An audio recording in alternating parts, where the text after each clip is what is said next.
5 मिनिटं फक्त नाक दाबून बसून पहा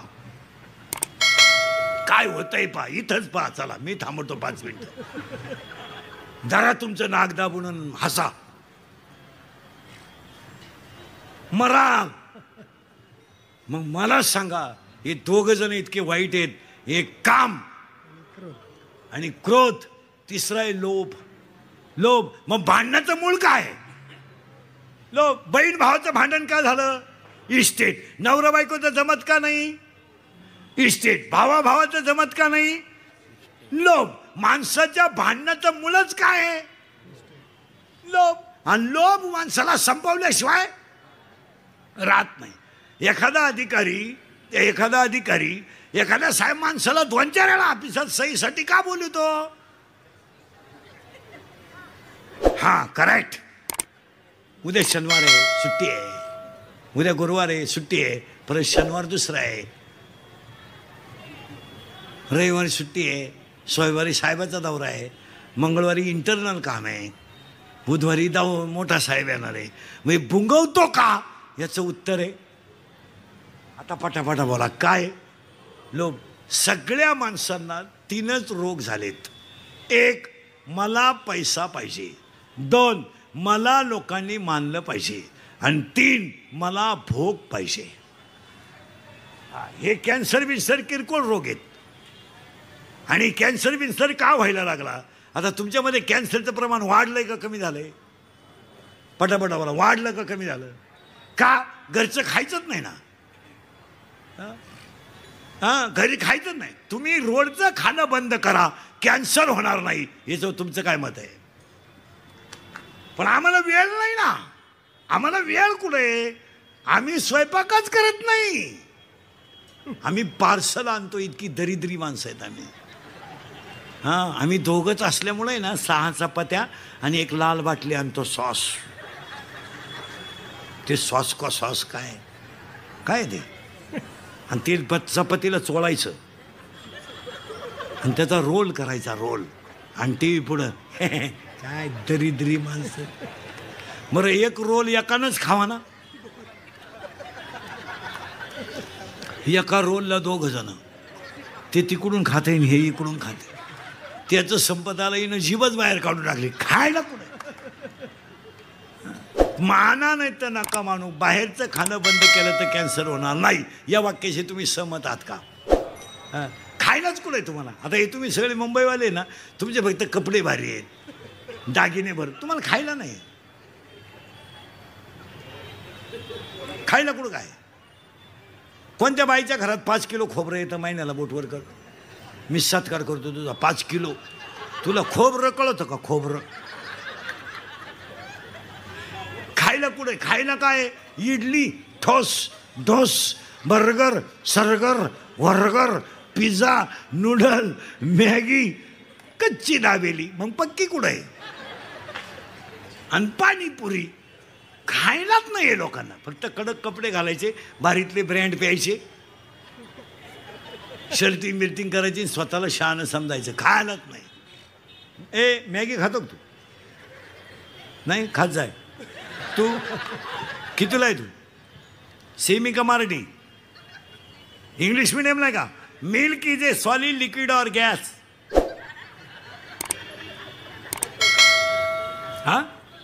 liquid. Correct. Stone solid. Carbon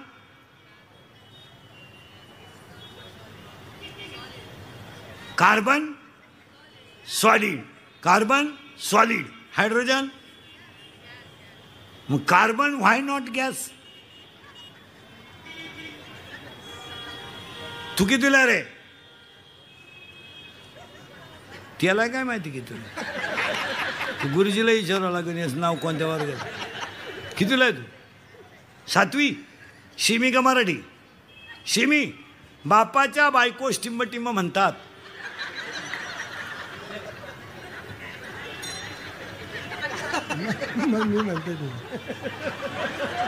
तू विचार मला बाप कुणाला म्हणतात? बापाच्या बायकोला काय म्हणतात? पत्नी. पत्नी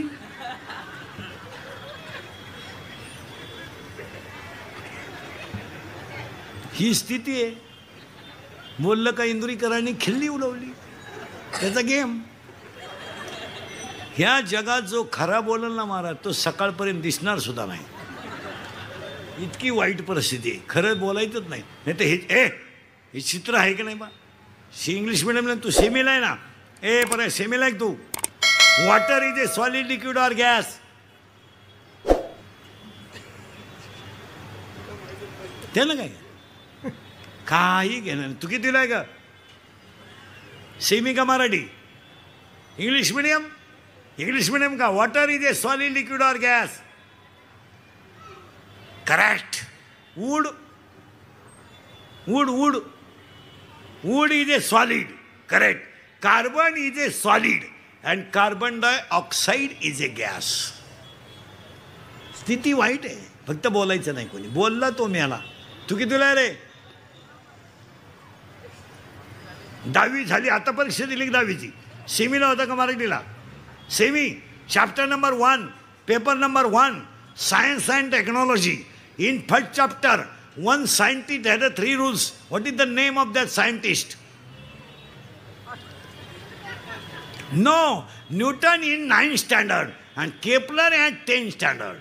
Kepler first law, Kepler second law and Kepler third law. Correct? Correct. Means chapter number 4. In chapter number 4, paper number 1, chapter number 4, paper number 1, one diagram is as follows. What is the name of that figure?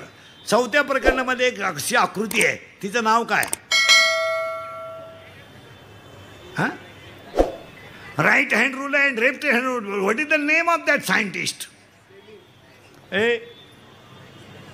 काय कोण सांग? Fleming right hand rule and Fleming left hand rule. मग तू सांग, सेमीला तू. Energy neither created nor been stored, but it converted into one form to another form. It is called.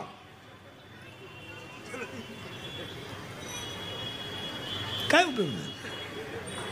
Class आहे तुला? Class. हां, क्लासला जात जा. क्लास कसे 3 पाहिजेत रोज. अरे it is called energy law of conservation. Correct. इतकी वाईट स्थिती आहे. झाड वांज आहे, त्याला मुळे अज्ञान आहे. अज्ञान मुळीला 4 कोंब आहेत. 4 कोंबाला मी, तू, तुझं, माझं. आणि त्याच्यात ते खोडं फांद्या सुरू झाल्यात. पहिली काम, दुसरी क्रोध, तिसरी लोभ. आलं इथपर्यंत. 4थी फांदे मत मत मत मत. आणि आज सगळ्या लोकांच्या अंगात काय घुसलाय? मत मत. मरा मत. किती झाले? 4. आता नावच सांगतो एवढ्यांची हेवी. काम, क्रोध, लोभ, मद, मत्सर आणि अहंकार. किती झाले? 6. आता किती राहिल्या? 6 फांद्या राहिला. आशा, इच्छा, वासना, तृष्णा, मनिष्णा आणि तितिक्षा. 6. मग आता एक फायनल वाक्य म्हणजे पहिला मुद्दा संपला माझा त्या अभंगातला. अज्ञानाची मुळी तोडा. हे माझं आहे, तोडून टाका. हे मी केलं, तोडून टाका. हे माझ्यामुळं झालंय, तोडून टाका. अज्ञानाची मुळी तोडा. अहंकाराचं खोड कापा. अज्ञानाची मुळी तोडा. अहंकाराचं खोड कापा कापा. आणि दोन्ही होटाच्या मध्ये रामकृष्ण हरीची कुऱ्हाड घ्या. दोन्ही होटाच्या मध्ये रामकृष्ण हरीची कुऱ्हाड घ्या. तिला गुरुकृपेची धार लावा आणि वैराग्याचा दांडा बसवा. 12 फांद्या तोडाल तुम्ही देव व्हाल. परत ऐका, घुसलंच कुठं डोक्यात. अज्ञानाची मुळी तोडा. मी सर्व्हिसला आहे, असू दे. रिटायर झाल्यावर 8 दिवसानं ऑफिसला जाऊन बघ तुझी किंमत काय. ते शिपाई सुद्धा तुला रामराम घालीत नाही, जे तुला पार्सल आणून देत होतं घरी. लोकांचा फायदा झाल्यावर लोकांना तुमचं काही घेणं नाही. आता समजा माझं शरीर अजून मजबूत थोडं बरं आहे, म्हणजे आता लागलं आहे धक्क्याला, पण बरं आहे. 3 हाणतं आहे अजून, म्हणून तुम्ही माझी तारीख घेता. उद्या 2-4 दात पडले, तुम्हाला काही घेणं नाही. तुम्ही डायरेक्ट म्हणाल हवा जायला लागली, ते उरफाटं बोलायला लागलं, संपला विषय. पावसाळा संपला का खेकडं निघत नाहीत. भुईमुगाच्या शेंगात दाना आहे तर त्याचा मुक्काम पोत्यात आहे, दाना निघून गेला का त्याचा मुक्काम बंबात आहे. लोकांकडं तुम्हाला फक्त यूज अँड थ्रू वापर आहे. लोकांना काय घेणं, अहो घरच्यांना आपलं घेणं नाही.